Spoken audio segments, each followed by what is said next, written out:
Hi, Michael Ian Cedar here from thelegacyofyou.com. Today I'm here with my amazingly good friend, Debbie Greenfield from Revell Entertainment Touring. Today we're going to talk about becoming a new manager. Debbie's company, Revell, which has how many employees now? 35. So you have 35 employees in the U.S. Is there more in, so how many total across the world? About 40. So we do travel arrangements for entertainment groups. So any kind of housing, busing, flights, freight, anything like that, we'll do that for the entertainment groups. You'll have an itinerary, you go across the world. We've got the Amsterdam office that will do the international piece. We negotiate the lowest rates based on our volume. Our service, you just can't touch it because we do your rooming list, we save you time, we let you know when anything's due. And that's what we do. And they are on call 24/7. And I know this because when I toured with the Broadway shows with Troika, shout out to Troika, thank you so much for giving me an opportunity in my early years. Revell, I always say, and I said it before, saved my life many times, literally and figuratively, by producing, generating, and doing the logistics for all the housing and touring logistics involved with doing a Broadway tour. So Debbie and I are leadership buddies. And so when I have something with leadership, I go, leadership buddy, I need you. And she calls me in like 1 minute. It's actually, she is 24 hours on call too. I take it very seriously. The leadership buddy. Oh yeah. When I need you, you're there. When you need me, I'm there. Yeah, it's like the bat signal. To the leadership mobile! So one day, as I was becoming a new manager, I was always managing people, but all of a sudden I started really managing people. I had direct reports who only I was responsible for. And I just remember, I was literally sit in the Apple store on the Upper West Side, and I only had like 2 or 3 direct reports at the time, right? That was it. Right. But I had all the tasks I always had to do. I had to do my work, and I had to manage 3 people. And I just remember, I don't remember why I was even in the Apple store. I was probably going to a therapist, and I just called the leadership buddy. I put the leadership light on, and I called you, and I remember calling you crying from underneath the glass stairwell in the Apple store going, Debbie, I need help. I don't know what to do. So Debbie is my mentor and role model as a leader, because I love the way that you interact with your team and your staff. I think you do it on a very human basis. I think the people that work with you and for you are very motivated. When I was sitting in that stairwell, you know, and freaking out and going, I don't know how I'm supposed to do my work and manage people. Why is there that feeling of being disoriented and fearful? And why is that happening to the managers, new managers? I think early on, people don't tell you what the expectations are. So you're put in this position where you're to do your job because you probably got it because you're the best at what you do. And then all of a sudden, you need to raise other people to do what you're doing so that you can also continue to do your job. So it's this panic of like, all of a sudden you have double the work. You don't maybe know the skills and the tricks of the trade to manage your people well, but you still have to handle the clients and the vendors. So when you called me, it was kind of like playing it out to go, okay, where do you need the most help? And it seemed to me that if you could handle the management side and get better at it quicker, then you could move on to having your own business, to doing a better job of StarQuest, whatever you needed to do. But I zoned in on that first. Like, okay, so you need organization, you need structure, and you need to know when to like kind of jump in and readdress and rearrange things, you know? So I think that's what happens to people. You're dealing with 2 skill sets now. Your original skill set, which you're probably still doing tasks, right? And then this new skill set, which is a new just job, right? Yeah. So would you say that managing, especially in your early years when you're doing both your tasks and something else, is it 2 jobs? Oh, it really is, yeah. And it's 2 jobs, and you need to learn how to do that second job really quickly. And nobody's telling you to do it, and you're trying to read books, and you're trying to mentor people, you know. So it's that part of it that I think we need to really address with people that are emerging through companies, because there's a lot of people that love to hire from within and raise them up, because the journey is that you want them to be long-term employees, and you want them to feel like they have a place to go. And if you don't kind of nurture that and show them along the way, then when they get to that place, it's like a shock, you know, oh my gosh, I have to do all of this stuff. So if you are with a company that you can teach them some leadership skills on the way, and then when they get to become a manager, they're a little bit more prepared. Let's assume, as many companies, you know, interact with their employees, they don't give the training for the manager. And all of a sudden, your boss or a supervisor is angry at you for doing a bad job when they never supplied the skills in the first place. So really cool lesson. So for those of you watching who do have businesses, don't expect your team members with great technical skills to get better as a manager on their own. You might have the one or two people that pursue it on their own, but it's a set of skills and you got to manage it. Let's say you are that person and you are frustrated now because you want to do your job really well and you want to serve your team really well, but you don't have the infrastructure. Right. So what do I do now? What do we do now? A couple things, and nobody tells you this, but you have to kind of get your shit together. You have to get organized. You have to figure out if I need to be at work on time, how I'm going to prepare myself the night before. If I'm going to go to like 3 meetings today, making sure that you have the agenda. Just make sure that you're on time and that you're participating and that you're there. So just get organized. That's like my number one thing. And then don't be late to work because now you have people looking at you and they're wanting to be you. So you have to be respectful to them and their time.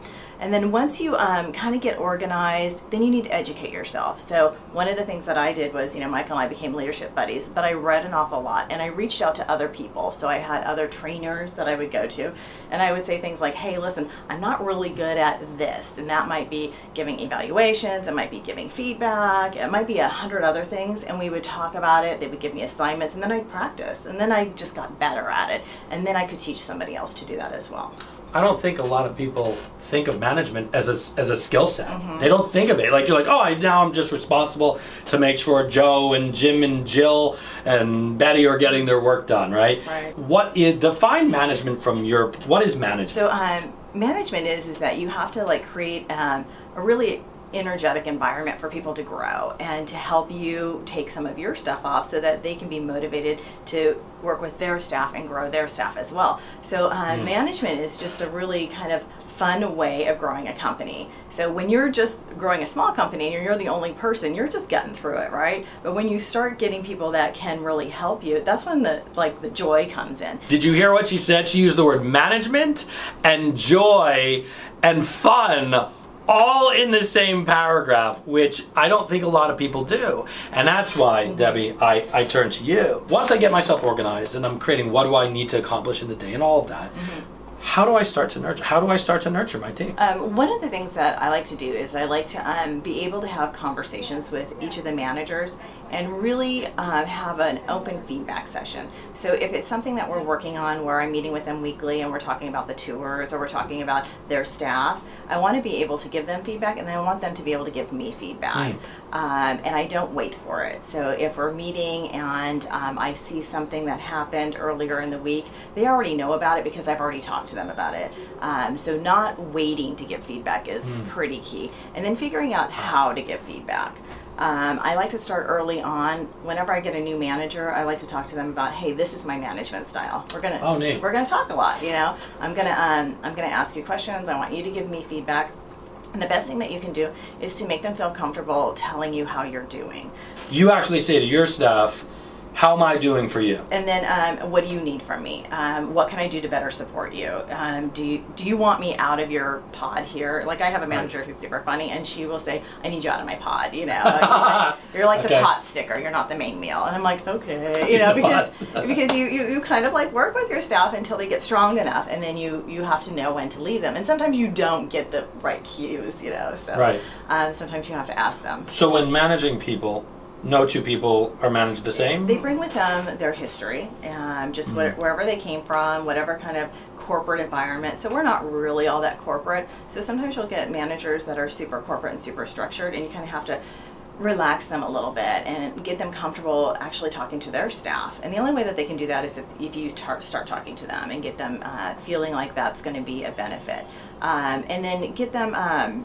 Then you have people that come to you with no structure. Then you have people that come to you that are super sensitive, or you have people that come to you that are just super strong. So you have all these different personalities, and you have to help guide them. So if somebody's super strong and in these situations they need to be a little bit more tender, you have to be honest with them. Like, hey, you know what? In this situation, I probably wouldn't say those things. Maybe ask some open-ended questions to your staff first. So you have to help coach them and guide them to the right outcome. You mentioned that people have different experiences and they bring those to the table. Maybe it's and those experiences are shaped by former bosses, family members, right? And so we all come from different backgrounds. So what's your take on conflict as a new manager? So what you find is that they'll avoid it, and when they get really brave and they'll think that they're having that conversation about whatever the conflict is, they'll start the conversation, they'll have the conversation, they'll come back and they said they had a great conversation. But if you ask that employee has no idea what the conversation was about. Mm-hmm. Right. So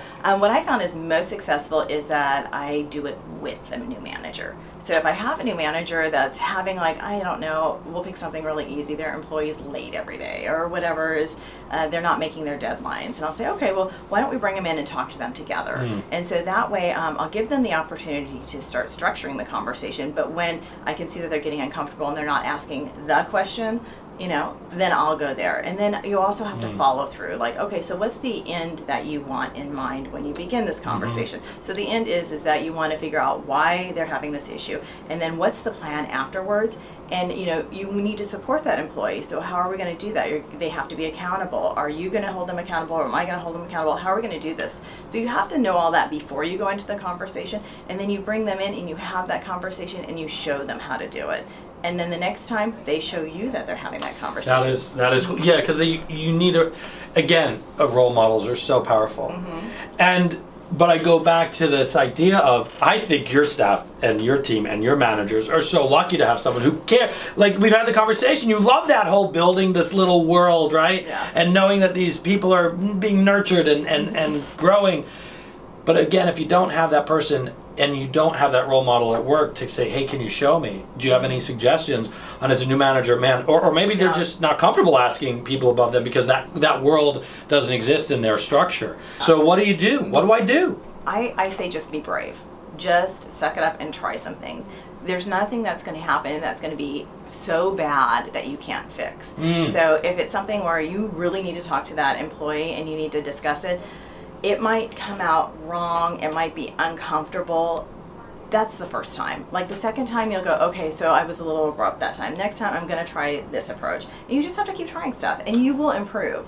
But you have to be really brave. I still can be a better leader, right? Right. And there's times where I'm like calling you up and going, this is new to me. This is new. I've never dealt with this scale yet. So even at that early age, it might not be someone in your own company, like yourself, right? For me and vice versa. And that's why I tell all new managers too, I say, you probably want to get a couple role models that don't work here, because you want somebody else's perspective that isn't family and not friends, and they're just not employees. And if you can have a couple people that you can call, they will give you a whole different perspective because they just don't know the industry, but they know you. How do I stop that I have two jobs? I'm still managing. I can't, now that I want to nurture, I can't be the nurturer because I have to do my tasks. I can't do my tasks because I'm busy nurturing.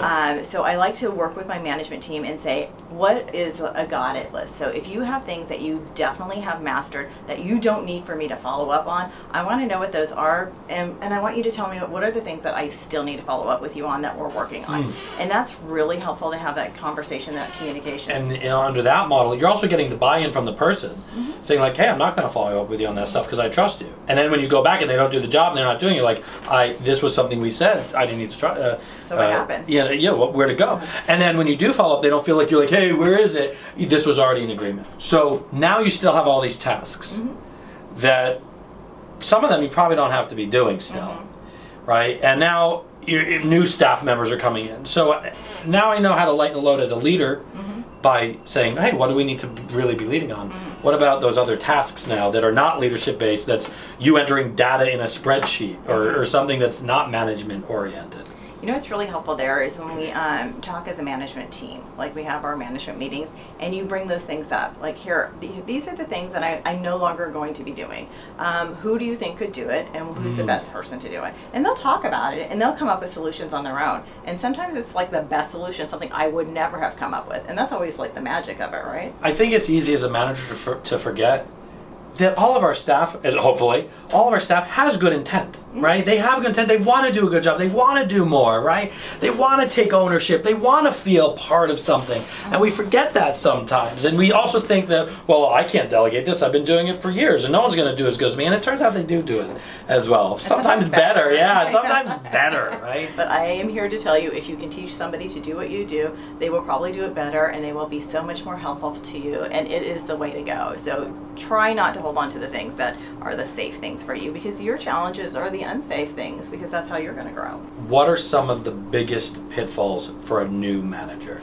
Getting organized, giving feedback, asking open-ended questions. Those are like the 3 things that are like so important for new managers to be able to do, and to ask for help. You know, you've got to ask for help from your manager, from your staff, and you have to be very objective. All right, so now here I worked for the company for 5 years. I'm everyone's friend, but now I'm everyone's manager. Right. And everyone I've ever seen as a new manager, including myself in my earlier years, have dealt with that.